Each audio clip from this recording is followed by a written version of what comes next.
काहे गुण सावर भइलुन गोरिया रहु तू घर बैगनिया काहे गुण सावर भइलुन काहे गुण सावर भइलुन नैहर में रहली पापा के प्यारी नैहर में रहली मम्मी के दुलारी नैहर में रहली पापा के प्यारी नैहर में रहली मम्मी के दुलारी ससुरा सासू के सासनवा एही गुण करिया भइलिन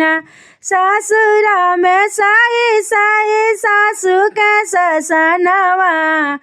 एही गुण करिया भइलिन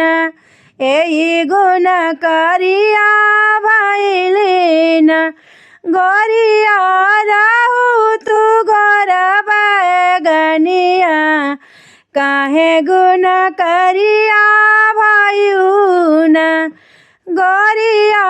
रहु तू घर बैगनिया काहे गुण करिया भइलुन नैहर में रहली चाचा के प्यारी नैहर में रहली चाचा के प्यारी नैहर में रहली चाची के दुलारी चाची के दुलारी हाँ चाची के दुलारी ससुरा गोतिन के बड़तनवा सही गुण करिया भइलिन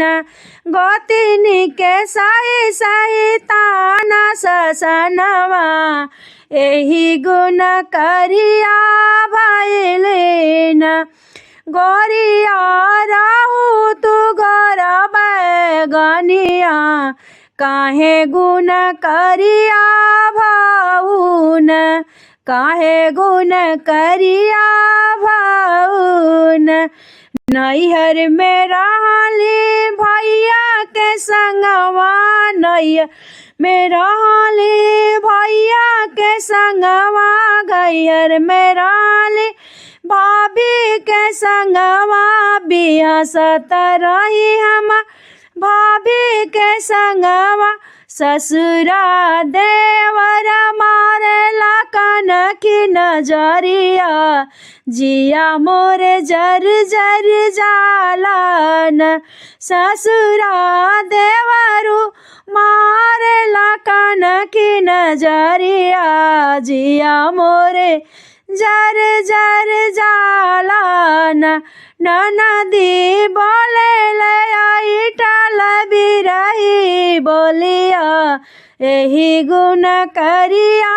भइलिन ननद के सुनी सुनी बिरही बोलिया एही गुण करिया भइलिन गोरिया नैहर में बैगनिया ससुरा करिया भइलुन गोरिया नैहर में बैगनिया काहे गुण करिया भइलुन।